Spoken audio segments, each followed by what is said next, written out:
दशम सामाजिक विज्ञान में मैं थैलेश शाहू आप सभी का स्वागत करता हूँ भैया बहनों। आइए रूसी क्रांति और महामंदी इस पर हम आज आगे बढ़ने का प्रयास करें। प्यारे बच्चों, वैसे इतिहास जब पढ़ते हैं तो कई बार ऐसा सुनने में ऐसा आता है कि अरे यार इतिहास है, उसे क्या पढ़ना। पर एक बात बताऊं बच्चों, आज हमारे देश का प्रधानमंत्री नरेंद्र मोदी जो प्रधानमंत्री तो है मगर उसको इतिहास की जानकारी रखना भी जरूरी है, क्योंकि इतिहास के पन्नों से ही उसे हम सीखते हैं, जानते हैं और आगे चलने के लिए लक्ष्य बनाते हैं। जो इतिहास जानता है वो राजनीति कर सकता है। तो आपको एक राजनेता बनना है, राजनीति करना है, आईएएस, आईपीएस, इतने जो बड़े बड़े अधिकारी बनते हैं भैया बहनों, वो ऐसे ही इतिहास, नागरिक शास्त्र, अर्थशास्त्र, इन सब की जानकारी रखते हैं, तब वो हमारे देश के ऐसे सर्वोच्च शिखर पर पहुंचते हैं। तो आइए हम इतिहास के उन पन्नों को और भी पलटने का प्रयास करें। मैंने आपको आर्थिक मंदी बताया, तो यहाँ पर आप पृष्ठ क्रमांक 109 में सबसे ऊपर एक चित्र दिखाने का मैं प्रयास कर रहा हूँ। यहाँ पर आप देखिएगा एक बेरोजगार परिवार और चिंताकुल माँ, बेरोजगारों की दशा को चित्रित करने वाला एक बहुत ही प्रसिद्ध चित्र, जिसमें भैया बहनों आप स्वयं देखेंगे एक माँ जिसके चेहरे पर कितनी चिंता है, कितनी पीड़ा है और उसके साथ एक बालक भी है। ऐसी आर्थिक मंदी के दौर में कैसी कैसी समस्याएं।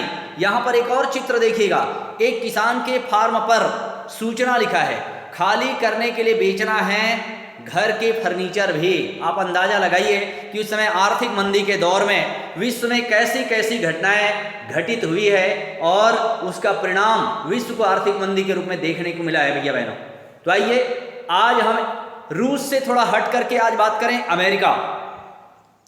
अमेरिका के संकट में पूरे विश्व को कैसे प्रभावित किया। उन दिनों हम देखते हैं तो अमेरिका विश्व का सबसे बड़ा व्यापारिक देश था।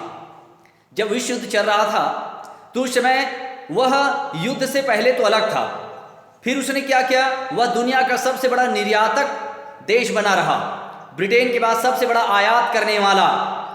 यह युद्ध में से उभर रहे यूरोप को सबसे बड़ा कर्जदाता और निवेशक था। मतलब जो युद्ध में जिनकी हार हुई थी या जिनको आर्थिक संकट का दौर आ गया था, तो बच्चों उनको कर्ज देने का काम कौन कर रहा था? अमेरिका कर रहा था। फलस्वरूप पूरी दुनिया की अर्थव्यवस्था का ताना बाना अमेरिका पर निर्भर था। मतलब कोई उससे शस्त्र ले रहा है, कोई उससे अनाज ले रहा है, कोई अपनी देश की स्थिति को संभालने के लिए उससे ऋण ले रहा है, कर्ज ले रहा है। तो कुल मिला के हम क्या कहें कि अमेरिका के इर्द गिर्द पूरा विश्व का ताना बाना गुथा हुआ था।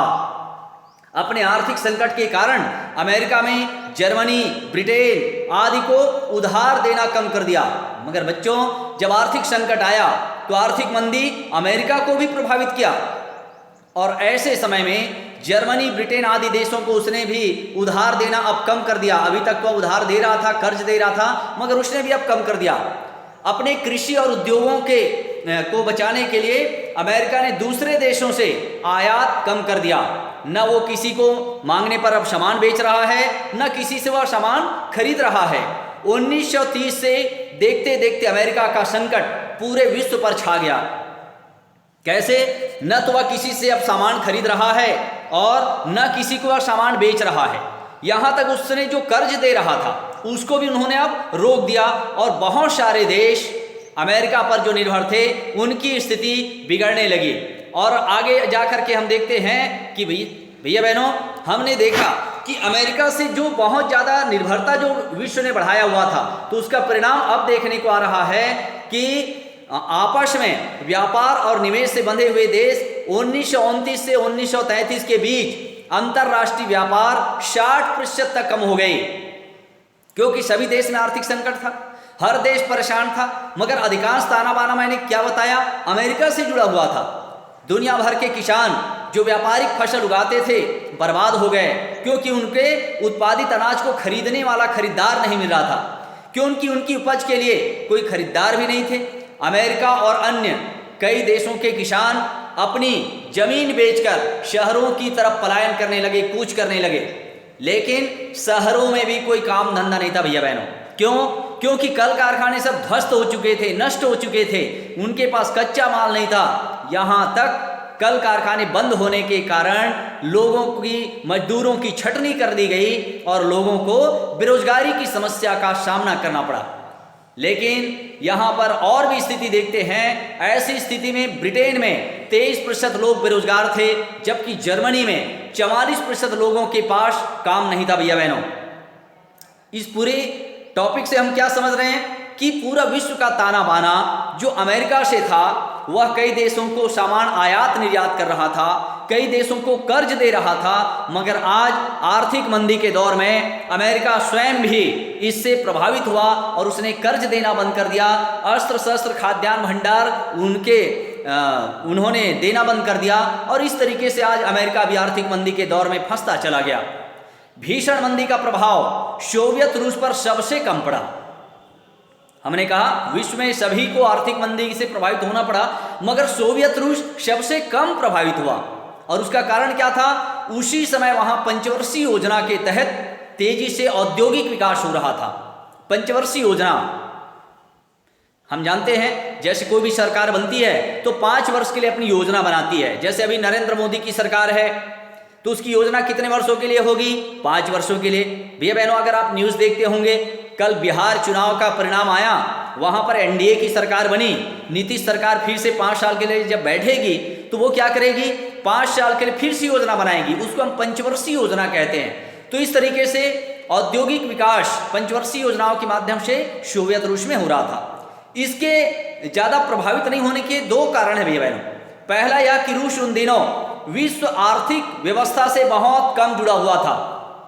उसने अपने आप को विश्व से लगभग अलग रखा था, ज़्यादा आयात निर्यात नहीं कर रहा था, ज़्यादा व्यापार नहीं कर रहा था और आर्थिक रूप से वह आत्मनिर्भर होना चाहता था। मैंने बताया वहाँ कल कारखाने लगाने के लिए उन्होंने क्या किया? मजदूरों को कम वेतन दिया, टैक्स किसानों से वसूला गया ताकि किसी से उधार ना लेना पड़े, कर्ज ना लेना पड़े। और इस कारण हम देखते हैं कि इस समय सोवियत रूस एक आत्मनिर्भर देश के रूप में उभर कर सामने आया। इस कारण विश्व बाजार की मंदी का उस पर ज़्यादा प्रभाव नहीं पड़ा। दूसरा कारण यह था कि रूस में समाजवादी सिद्धांतों के अनुसार सरकार की केंद्रीय योजना के अनुरूप आर्थिक विकास किया जा रहा था, जिसमें बाजार के उतार चढ़ाव का कोई दूरगामी असर नहीं था, क्योंकि यहाँ साम्यवादी विचारधारा थी भैया बहनों। जबकि हम अमेरिका की बात करते हैं, ब्रिटेन, फ्रांस, ये लोग सब पूंजीवादी विचारधारा को मानने वाले लोग हैं। तो ये पूंजीवादी विचारधारा में क्या होता है? ये शेयर पर डिपेंड करता है इनका कारोबार। ये लोग जब मालामाल होते हैं तो बहुत ज़्यादा आर्थिक लाभ होता है, फायदा होता है, मगर शेयर बाजार जब गिरता है तो इसको बहुत ज़्यादा नुकसान भी होता है। जबकि रूस अपने आप को ऐसी पूंजीवादी व्यवस्था से हटा करके साम्यवादी व्यवस्था से जोड़े रखा। इससे हम कह सकते हैं कि सोवियत रूस आर्थिक मंदी से बहुत ज़्यादा प्रभावित नहीं हुआ, मगर अमेरिका के कारण विश्व के बहुत सारे देश प्रभावित हुए, क्योंकि अमेरिका से विश्व के अधिकांश देश जुड़े हुए थे, जिससे लगभग विश्व का अधिकांश देश अमेरिका के कारण प्रभावित हुआ। तो इस तरीके से हम देखते हैं विश्व में आर्थिक मंदी के समय अमेरिका का प्रभाव। प्यारे भैया बहनों, आज के कालखंड में इतना ही और अगले कालखंड में हम चर्चा करेंगे। तब तक के लिए धन्यवाद।